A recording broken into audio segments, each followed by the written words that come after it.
Hey everybody, this is Rydo, and the following that you're going to see is a clip from a much longer live stream in which I covered the Hearthstone Boomsday Project solo adventure of Puzzle Lab, which is a bunch of Hearthstone based card puzzles with 4 different goals of either lethal, board clear, mirroring your opponent's side of the board, or increasing your health to full health.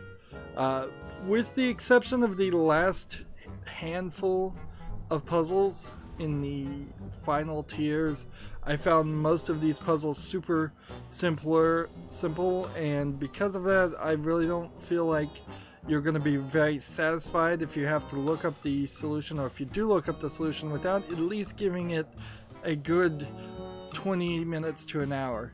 However, there are some that will undoubtedly confuse quite a few people, and that's what these solutions are for.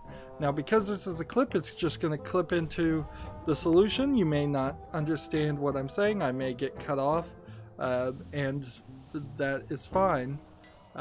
Remember, once you know the solution, you can't unknow the solution. So consider that before you watch too. And finally, I would ask that you like this video and subscribe to my channel. And when you subscribe to my channel, make sure you click the notification bell. Thank you. Here's the clip. What's the name of this puzzle? Full Northshire solution is what I'm searching. Here we go. Same site. Okay, here we go. It says play the undercover reporter, which will put 2 Northshire clerics in your hand. You've seen me do this. Definitely, that's right. Play the Elven Archer and use its effect on the Elven Archer, but buff the Elven Archer with the Power Weld shield.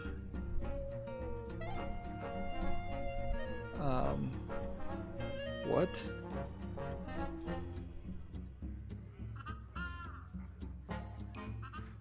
Play this and use its effect on the Elven Archer. You cannot do that. You cannot use and deal 1 damage to yourself. See, that's the whole thing here, is that people just literally don't know what they're talking about on these guides. They just don't write things as if they speak English. It's all generated. Half of it is generated by computers. Okay. It says specifically, and this is the path I haven't been doing, is to buff that. Let's see. Play and heal the damage clerk. So, is someone injured? Heal with lesser heal, I guess.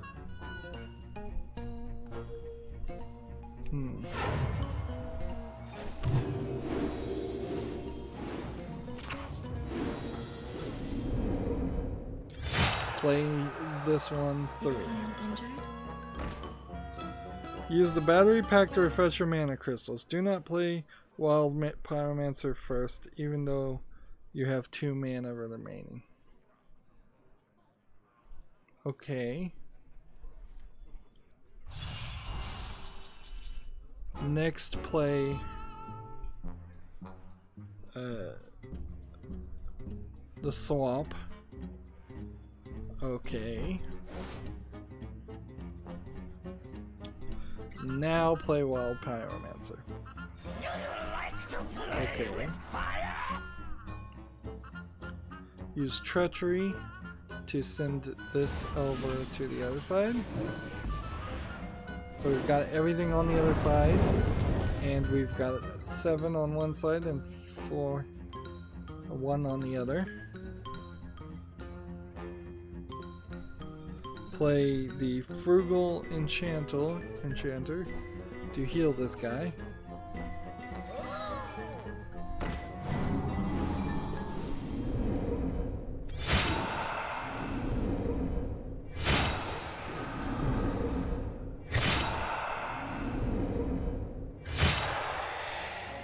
Okay, yeah. So,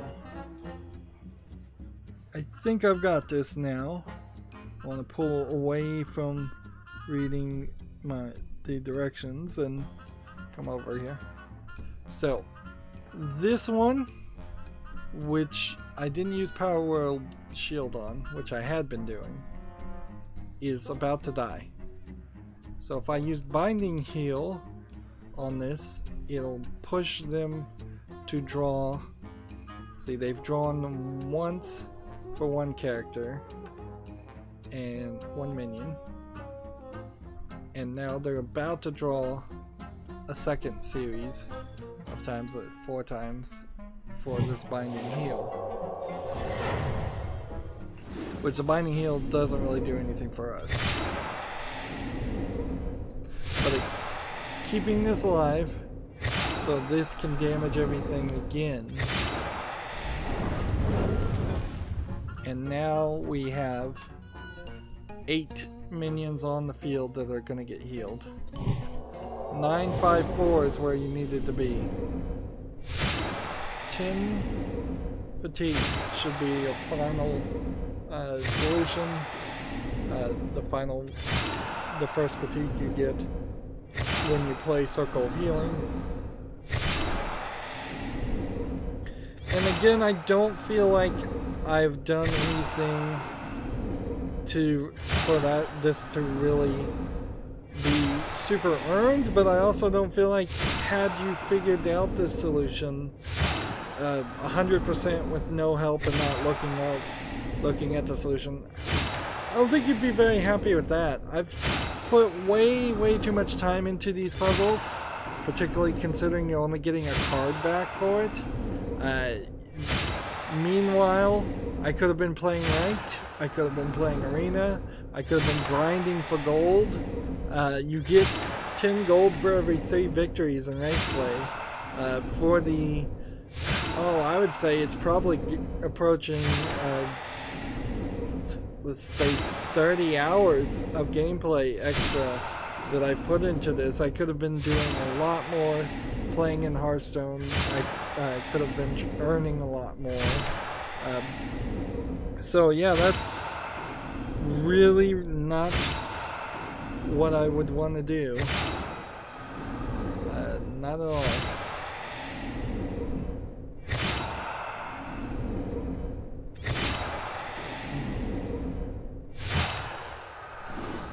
Yeah. Explosions just to watch everything I built blow to pieces. Game completed and recorded, and I'm getting disconnected again. So that was the solution to that puzzle. I'd like to take a moment to just share my general thoughts of the puzzles in general. For the most part, I found like lethal puzzles were the most difficult on average, but it's not really difficult to get up to the 4th tier on any of the puzzles. As you can see, I have now done everything and earned a card back, which is a pretty pathetic reward, but it's probably better to do that than what they did in the Knights of the Frozen Throne expansion, which was where you had to defeat the Lich King with all 9 of the character classes to, I believe, get the Lich King card. I think that's what you got. Maybe you just got a card back for that too. And these puzzles were certainly a lot easier and took less time than that did. Of course, this puzzle element is totally new to Hearthstone, and it's made me really think about how I'd be presenting this in the future. One thing I definitely do, and it's pretty much the most obvious thing, is I would separate the game audio out with the live stream audio on my microphone. That way I can have long live streams where the audio is available, but I can also have footage where it's just the Hearthstone sound effects and music playing, and then it would make these clips look a lot better and make a lot more sense, because undoubtedly, at least in some of these clips, I'll be halfway through a sentence and people won't hear what I'm saying or understand what I'm saying. I felt like the mirror cards puzzles were sort of underused. I kind of would like to look at the numbers, but they don't really show it, so it's very possible that the first tier of Lethal had 7 puzzles and the first tier of Lethal of Mirror had like 5 puzzles, because they don't make that super obvious. The thing this expansion really needs is a submenu, so you can click on one of these groups and then pick a puzzle that you want to go back and play. At the moment, if you want to go back and play anything, you would just have to start from the beginning and cycle through it again, which is frustrating. Certainly it's just a lack of replayability.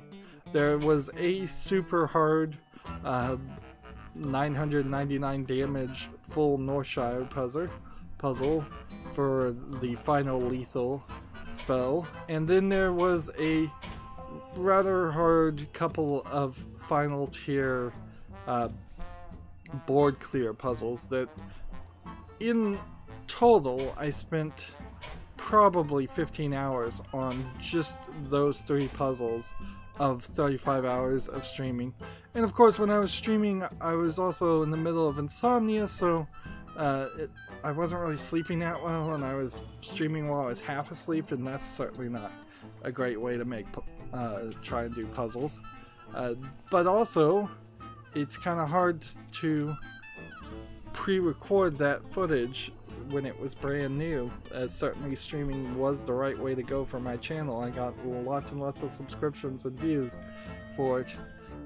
Board clear puzzles are alright, and survival puzzles are alright, although there were a couple times in the survival puzzles where you really were surviving via different means than just healing yourself. So had they broken up survival puzzles into give your hero immunity puzzles, set your hero to or increase your hero's armor puzzle above the 40 damage that it was going to do. There was, I think, one other way that some of the puzzles had you do other things other than increase your health. There's about 4 or 5 different types of puzzles they're putting under survival, which could have been broken down, and certainly that would have been it. I've seen some thoughts of people asking Activision Blizzard if they were going to let players create their own puzzles. They said that was a great idea, but they have no plans to do it, so take that for what that is. I think that would be a great idea. I think puzzles could replace tavern brawls very easily, or at least they could swap between puzzles and tavern brawls. I kind of hope there isn't a daily quest that shows up where you have to do 5 puzzles to get 50 gold, because that would be annoying, particularly for people who have always finished it. Survival puzzles were fine, and board clear puzzles were a little hard, and mirror puzzles were fine. I think Lethal really stood at least a couple steps higher than in difficulty on average than any of the other puzzles. But there's also problems with a lot of the puzzles that were given in this expansion. They just didn't do a good job, in my opinion, of using cards that already existed. There's a bunch of cards from previous Solo Adventures expansions that have never been used in regular gameplay. They didn't bring any of those back. There's a lot of heroes that could have come back from the old Solo Adventures too. There's a bunch of cards that are wild that they really didn't play too much with any of those, and they really didn't play with the cards that are standard either. Instead, they introduced some cards that just don't exist in regular gameplay. So even if you solve a puzzle using a card, if the card doesn't exist, you've not learned anything, and that inherently gets to the problem with this puzzle systems. Unless Hearthstone decides to separate itself and redefine itself as this puzzle card game and ranked collectible card game in equal parts, these puzzles don't feel like playing Hearthstone. They don't feel like playing ranked, they don't feel like playing arena, they don't feel like doing a tavern brawl. Maybe some of the tavern brawls that might feel a little bit like that. They also didn't feel like they really taught you too much as far as gameplay mechanics that people might be overlooking. Of course, I'm so far into this game, I've been playing it for so long, maybe it does teach some basic things that I'm just overlooking. But yeah, there's definitely some weirdness on the puzzles that they did make and how they made it. It seems like they just kind of had never thought about this, and this was the last second idea to do this expansion. Which is weird because this expansion came way too early and has really messed up my schedule and overcommitted me to doing a lot more work, editing out so much of the footage down into just short, often less than a minute clips of the successes, whereas Hearthstone in general is the game that I can rely on to not force me to do any editing or any extra work. Well, that's it where I'm gonna wrap up with this ideas. If you want to see the entire live streams, there are 7-part videos on my channel where I live streamed the Boomsday puzzle expansions, but they are very, very rough live streams. I am not gonna deny that. There are many times, particularly at the end, where I spent 3 or 4 hours just banging my head against puzzles and don't find the solution, to the point where I actually had to look up the solution for the last 3 myself. These clip videos, I plan to release them every day, and because they're going to cause so much extra work, they're going to eventually, after Halloween, after October, Halloween month, they're going to replace a time slot on my channel. I'm just not going to play a game, or I'll probably play a game, but I'm not going to air that game until later. This entire year has been a year that's been terrible for all YouTubers, and it's sucked a lot of the energy out of the room for YouTubers and creators, me included. One of the major things that did that is them changing and moving the goalpost and kicking me out of the YouTube partner program, so I can't even earn the pennies on ad revenue I used to make. Anyways, that's where I want to wrap up. I end all my episodes the same way. I ask you to like this video, I ask you to share it with your friends, I ask you to comment, I ask you to watch every second of all my videos, because that tells YouTube's algorithm that my videos are worth watching. If you want to friend or follow me, which I would like you to do, there are links down below for Twitter, Facebook, Tumblr, Google+, Steam, and Battle.net. Yep, you can friend me on Battle.net so we could potentially play Hearthstone at some point. Also, if you want to support my channel, right now I'm asking people to friend me on Steam and gift me a game that way. Either you pick a game from my wish list or just a game you'd like to see me cover. If I do get a game gifted to me, it's going to be at the highest of priorities to cover. And if you don't want to pick, you can also gift gift cards through Steam. Or if you happen to have a Steam code through a different third-party site, you can just send that code to me through Twitter direct message. And I think that is it. So thank you for watching. Have a good evening.